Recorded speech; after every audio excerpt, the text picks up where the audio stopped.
Salam Rahayu dan salam budaya bagi saudaraku pecinta budaya Nusantara.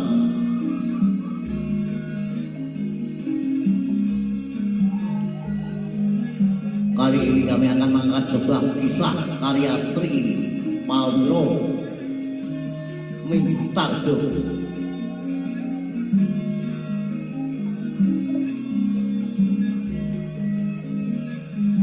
yang berjudul Sri Sultan Hamengkubuwono Kelima.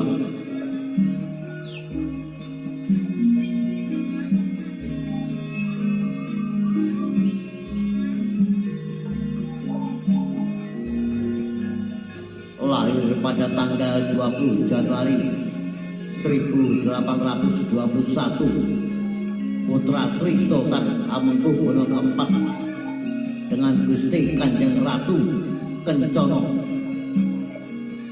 dan diberi nama Gusti Raden Mas Gatot Meno.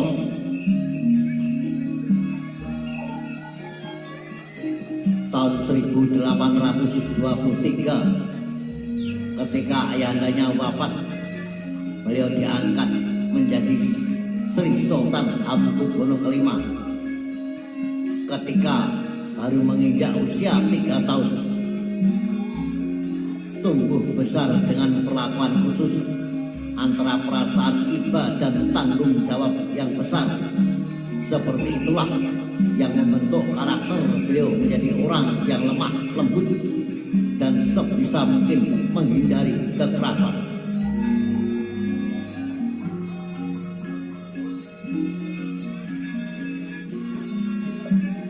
Dikarenakan usia Sultan yang masih sangat belia, maka dibentuk Dewan Perwalian untuk mendampingi tugas-tugas pemerintahan. Anggota Dewan Perwalian terdiri atas Ratu Ageng atau Nenek Sultan yang juga Permaisuri Sri Sultan Hamengkubuwono III, kemudian Ratu Kencono atau Ibu Sultan Permaisuri Sri Sultan Hamengkubuwono IV, Pangeran Mangkubumi putra Sri Sultan Hamengkubuwono II, dan Pangeran Diponegoro.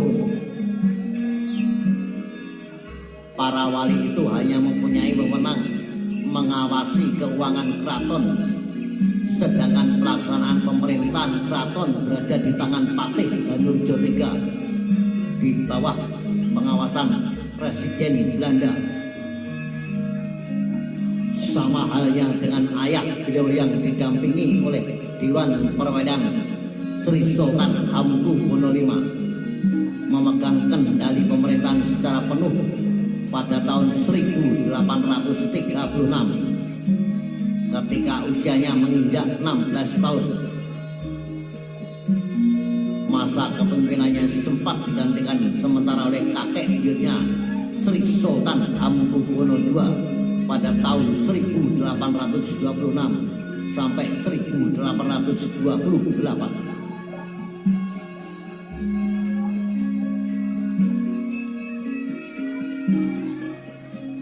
Sejarah mencatat bahwa Perang Jawa, peperangan terbesar yang dialami oleh pemerintahan kolonial akibat perlawanan yang dipimpin oleh Pangeran Diponegoro, terjadi pada era kepemimpinan Sultan Hamengkubuwono V. Banyak hal yang mengusik sang pangeran, termasuk semakin banyak tanah-tanah keraton yang disewakan pada orang Eropa, tingginya pajak yang ditarik dari masyarakat, munculnya wabah kolera dan kondisi gagal panen yang dipandang sangat menyengsarakan, ditambah sikap pegawai-pegawai Belanda banyak yang melecehkan keraton dengan memasukkan adat istiadat dan gaya hidup Eropa. Disebut Perang Jawa karena Pangeran Diponegoro berhasil mengobarkan perlawanan yang menggerakkan hampir seluruh penduduk berbahasa Jawa di Pulau Jawa, di bagian tengah dan selatan. Semakin besarnya kekuatan Diponegoro didukung pula oleh kelompok Islam yang terdiri dari atas para santri yang mengabdi di keraton atau Suronatan Surya Agama. Para pelajar dari pesantren-pesantren di wilayah Perdikan serta kelompok lain yang dibawa oleh Kiai Mojo yang menjadi sekutu pangeran.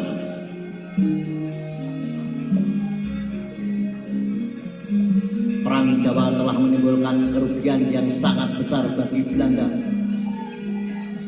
Selama 2 tahun pertama perang, 6.000 pasukan infanteri serta 1.200 pasukan artileri dan kavaleri dikerahkan. Bahkan pada tahun 1826 sekitar 2.400 pasukan bantuan datang dari Belanda. Namun pasukan tersebut tidak bisa langsung diterjunkan ke medan pertempuran karena kurangnya pengetahuan tentang lapangan dan tantangan iklim.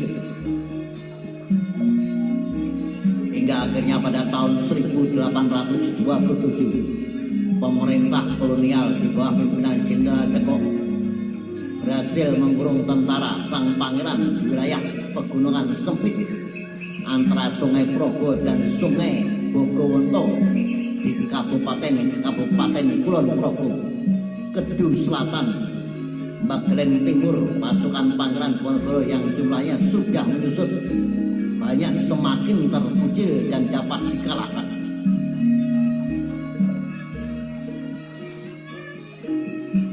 Pada hari Minggu tanggal 28 Maret 1830, Jenderal de Kock dengan sengaja dengan segala cara berhasil menangkap Pangeran Diponegoro di Wisma Residen Kedu.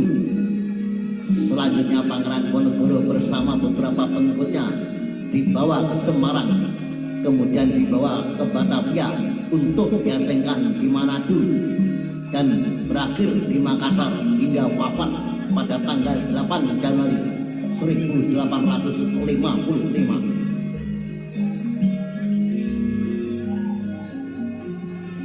Dengan berakhirnya perang Diponegoro maka berangsur-angsur situasi yang lebih stabil terjadi di Yogyakarta. Sri Sultan Hamengkubuwono V kemudian lebih mendekatkan hubungan dengan Keraton Yogyakarta dengan memerintah Hindia Belanda.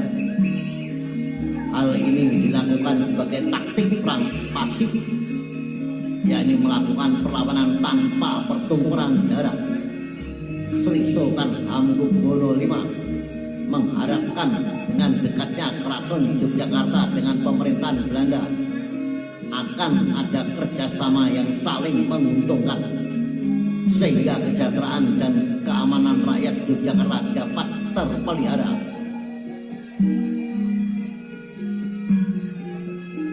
Selama masa Sultan Hamengkubuwono V kemudian lebih mencurahkan perhatiannya ke dalam pengembangan seni dan sastra. Banyak karya sastra dan keris pusaka keraton dibuat atas perintah Sri Sultan Hamengkubuwono V.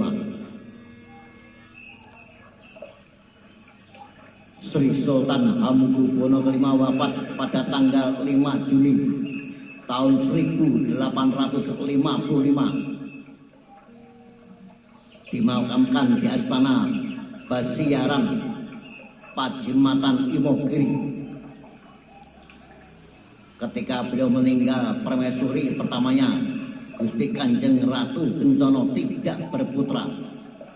Sementara itu permaisuri kedua Kanjeng Gusti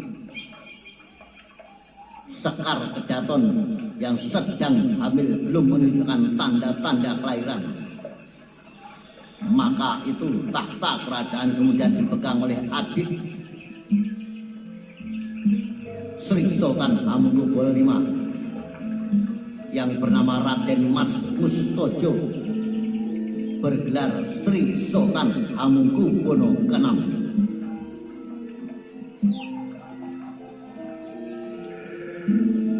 Peninggalan Sri Sultan Hamengkubuwono V salah satu mahakarya yang lahir di era beliau adalah Serat Makuto Projo. Di dalamnya memuat tentang prinsip-prinsip dasar menjadi raja yang baik dari karya ini dapat dilihat visi ke depan Sultan Hamengkubuwono V yang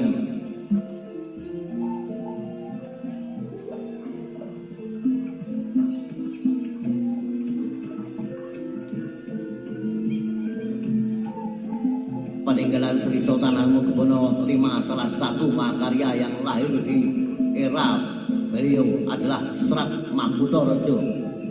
Di dalamnya memuat tentang prinsip-prinsip dasar menjadi raja yang baik. Dari karya ini dapat dilihat visi ke depan Sultan Hamengkubuwono V yang sangat memihak kepada rakyat.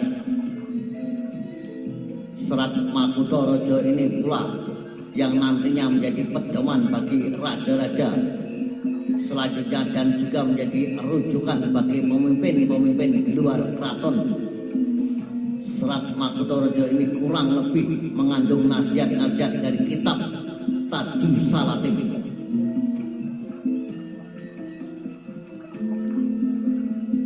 Kitab Tajus Salatin diterjemahkan di era Sri Sultan Hamengkubuwono V.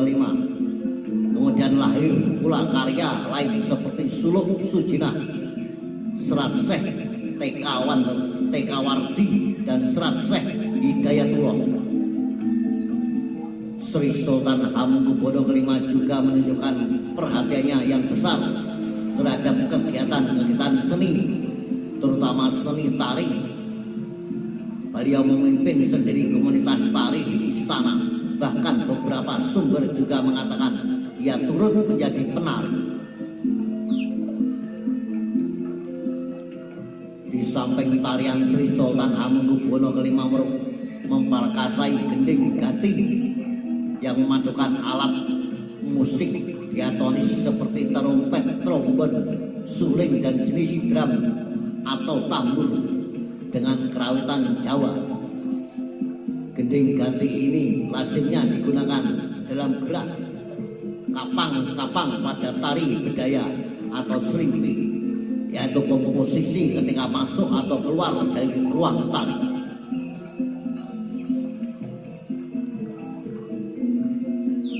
Pada era pemerintahan Sri Sultan Hamengkubuwono V juga terdapat keunikan-keunikan lain dalam pelembagaan tari.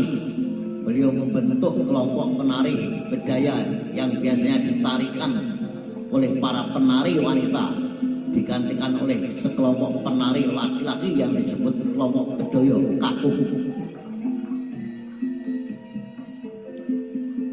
Karya seni tari lain yang diciptakan oleh Sri Sultan Hamengkubuwono V adalah tari Serinti Renggawati yang ditarikan oleh 5 orang penari yang salah satunya berperan sebagai Dewi Renggawati. Jalan cerita dari tari ini menggambarkan kisah Prabu Angkling Darmo. Selain itu, Sri Sultan Hamengkubuwono V juga mengembangkan seni wayang orang. Pada masanya tak kurang dari 5 judul lakon yang sering dipertunjukkan, yaitu Praglo Murti, Petruk Dadi Ratu, Angka Wijaya Krama, Jaya Sumedi, dan Pergiwati. Nah, itulah saudara tentang kisah penguasa Keraton Ngayogyakarta Hadiningrat Sri Sultan Hamengkubuwono V. Salam rahayu, salam budaya, sampai jumpa.